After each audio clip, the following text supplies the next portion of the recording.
আসসালামু আলাইকুম, সবাইকে স্বাগতম। প্রিয় শিক্ষার্থী বন্ধুরা, আজকে আমি এই যে অক্টাল হতে হেক্সাডেসিমাল সংখ্যায় রূপান্তরের ক্ষেত্রে, যেমন এই একটি অক্টাল সংখ্যা 8 ভিত্তিক 450, তাই না? তো এই সংখ্যাটিকে হেক্সাডেসিমাল সংখ্যায় সহজে কীভাবে রূপান্তর করা যায়, এটা সহ আরও কয়েকটা অঙ্কের মাধ্যমে আমি বোঝানোর চেষ্টা করব, যাতে তোমরা যে কোনো অঙ্ক আসলে পারো। তো প্রথমে অঙ্কটা লিখে নিলাম। এখন একটি বিষয় বলে রাখি, সেটা হচ্ছে অক্টাল থেকে সরাসরি হেক্সাডেসিমাল সংখ্যায় রূপান্তর করা যায় না। তো এখানে আমরা বাইনারির মাধ্যমে করতে পারি, আর একটা আছে দশমিকের মাধ্যমে, কিন্তু আমরা এটাকে প্রথমে 3 বিট করে বাইনারি মানে রূপান্তর করব, কারণ অক্টাল হচ্ছে 3 বিটের কোড। তারপর সেই বাইনারি মান হতে আবার হেক্সাডেসিমাল মান পাব। যেমন এই যে 450 এখানে লিখে নিলাম। এগুলোর সমকক্ষ 3 বিট বাইনারি মান এখানে লেখার জন্য আমরা এখানে একটি কোডের হেল্প নিতে পারি। সেটা হচ্ছে এই যে 421 এই কোড ধরে খুব সহজেই 3 বিট বাইনারি মান বের করা। যেমন এই কোড ধরে যদি 4-এর মান বের করতে চাই, তাহলে 4 এখানে লিখলাম। এখানে দেখব 4 সংখ্যাটি আছে কিনা। 4 তো প্রথমে আছে, 4 যেখানে আছে সেখানে 1 হবে, আর বাকিগুলো 0 হবে। এটা হচ্ছে 4-এর 3 বিট বাইনারি, 4-এর নিচে লিখব। এবার 5-এর মান যদি বের করতে চাই, তো 5 সংখ্যাটি এখানে নাই, তাহলে কোনটা কোনটা যোগ করে 5 সেটা দেখতে হবে। যে 4 আর 1 যোগ করে 5, যেহেতু 4 আর 1 দুইটা যোগ করে 5, 4 যেখানে আছে সেখানে 1, 1 যেখানে আছে সেখানে 1, আর মাঝখানে 2 যোগ করার দরকার নেই, 2-এর পরিবর্তে 0। এটা হচ্ছে 5-এর 3 বিট বাইনারি, 5-এর নিচে লিখব। এবার 0-এর মান কত হবে? এখন এই 3টার মানই যদি 0 হয় তো যোগ করে 0 হয়। আমি আবারও বলছি, লক্ষ্য করি, 3টার মান যদি 0 হয় যোগ করে 0 হয়, সেজন্য 3-এর 3 বিট বাইনারি, 3টা 0, এই 3টা 0, 0 নিচে লিখব।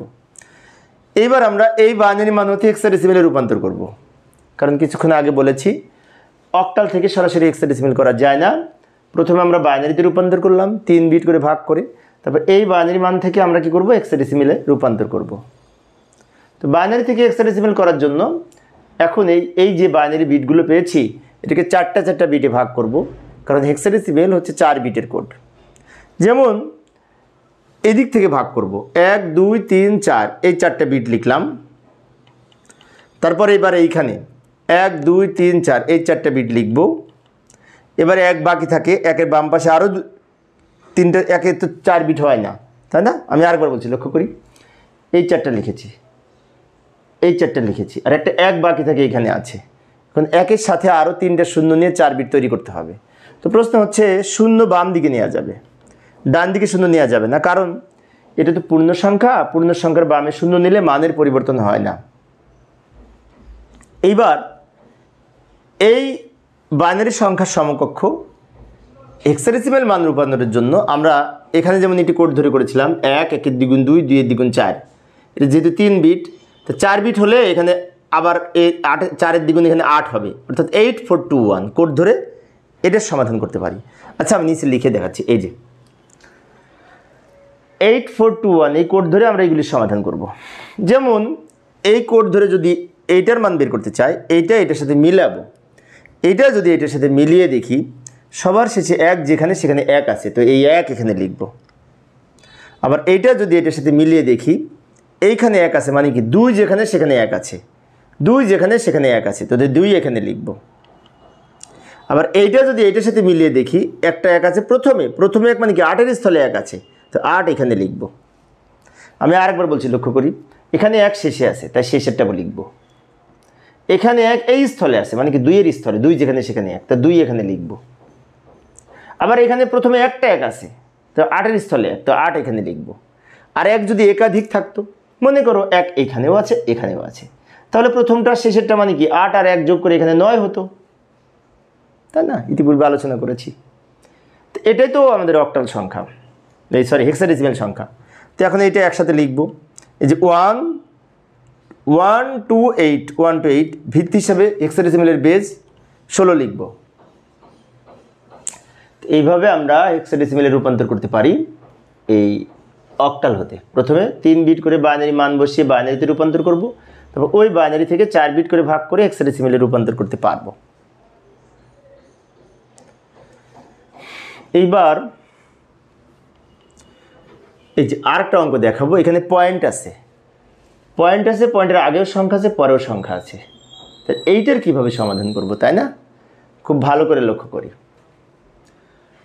প্রথমে এগুলো লিখে নিই। 165.12 লিখে নিলাম। এবার এইগুলোর সমকক্ষ 3 বিট করে প্রথমে বাইনারি মান লিখব, কিছুক্ষণ আগে যেভাবে দেখিয়েছি। তো আমরা 3 বিট বাইনারি মান বের করার জন্য যে আমরা রাফ করে নিতে পারি, 421 এই কোড ধরে করতে পারি।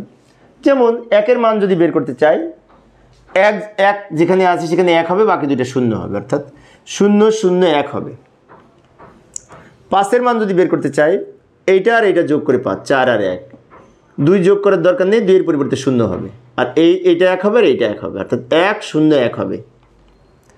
6-এর মান যদি এটা ধরে বের করতে চাই, এই প্রথম দুইটা যোগ করে 6, প্রথম দুইটা যোগ করে যেহেতু 6, তো প্রথম দুইটা 1 হবে, আর 1 যোগ করার দরকার নেই, 1-এর পরিবর্তে 0 হবে, অর্থাৎ 1 1 0 হবে। পয়েন্ট যেখানে ছিল সেখানে রাখবো, তাই না? 1 তো শেষে আছে, তো 1 শেষে আছে মানে কি 1 হলেই হয়, এই দুটোর দরকার নেই, তো 0 0 1 হবে 1-এর মান। 2-এর মান কত হবে? 2 হলে 2-এর মান কত হবে, তাই না?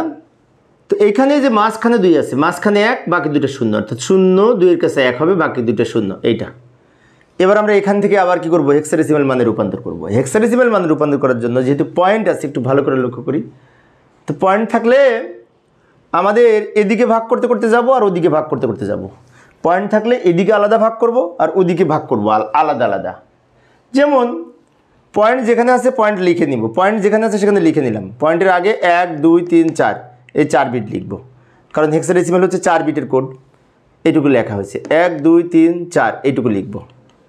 এই যে একটা 0 বাকি থাকে, 0 লিখলেও হয়, না লিখলেও হয়।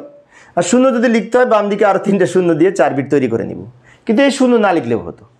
আমি আবারও বলছি, এই 4টা লিখলাম, এই 4টা লিখলাম, একটা 0 বাকি থাকে, 0-এর বাম পাশে আরও 3টা 0 দিয়ে 4 বিট তৈরি করেছি, কিন্তু এইটুকু না লিখলেও হতো, কিন্তু বারবার বলছি আমি নিয়ম রক্ষার্থে লিখলাম। আচ্ছা, কারণ এখানে যদি 0 না থাকে অন্য কিছু থাকতো, তাহলে কীভাবে করতাম? সেই জন্য আমি 0 সমাধান করে দেখাচ্ছি। এটার মান অবশ্য 0 হবে, বামে 0-এর কোনো মূল্য নাই, সেজন্য না লিখলেও হবে। তো পয়েন্টের এদিকে গেল, এবার ওদিকে যাই।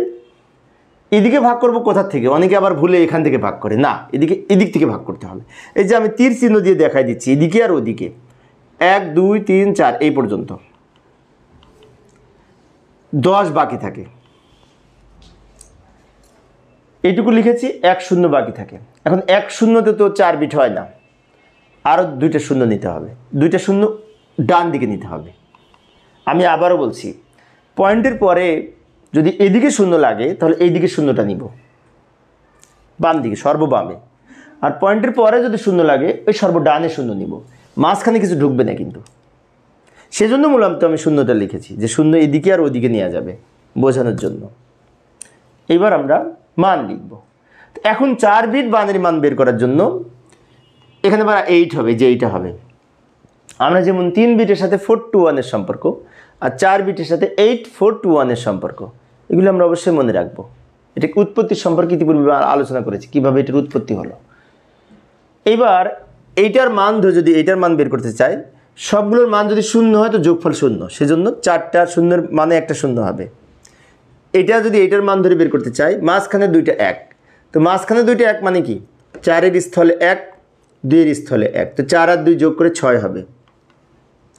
আবার প্রথম 3টা 1 মানে কি এই 8-এর স্থলে 1, 4-এর স্থলে 1, 2-এর স্থলে 1, এই 3টা যোগ হয়ে 14 হবে। 14 লেখা যাবে না, 14-এর মান ই হবে। পয়েন্ট যেখানে ছিল সেখানে রেখে দেব।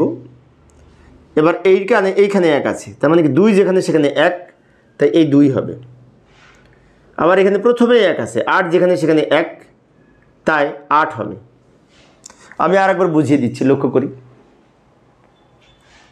0-এর মান 0, মাঝখানে 2টা 1, তো মাঝখানে 2টা যেহেতু 1, মাঝখানে 2টা যোগ করে 6 হলো।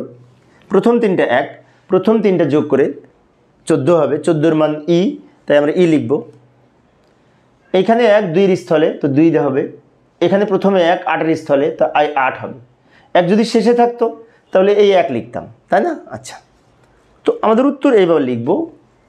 উত্তর বামের 0-এর কোনো দাম নাই, এটা বাদ যাবে, 6 থেকে শুরু হবে। 6 ই.28 ব্র্যাকেট দিয়ে ভিত্তি হিসাবে 16 লিখব, কারণ এটি হেক্সাডেসিমেল সংখ্যা। এইভাবে আমরা সমাধান করতে পারি এই পয়েন্টযুক্ত সংখ্যা যদি থাকে। তো প্রিয় শিক্ষার্থী বন্ধুরা, এই ছিল আমার আজকের আলোচনার বিষয়। তো এবার আমি একটা বাড়ির কাজ দিচ্ছি তোমাদের, তোমরা এই যে এই আজকের আলোচনার পরিপ্রেক্ষিতে এই সংখ্যাটি 556.77, এটা অক্টাল সংখ্যা, এটার হেক্সাডেসিমেল মান কত হবে, উত্তর কত হবে কমেন্টসে জানানোর চেষ্টা করবে। আশা করি তোমরা পারবে। তো পরিশেষে সবাই ভালো থাকবে এবং সুস্থ থাকবে এই কামনায় খোদা হাফেজ।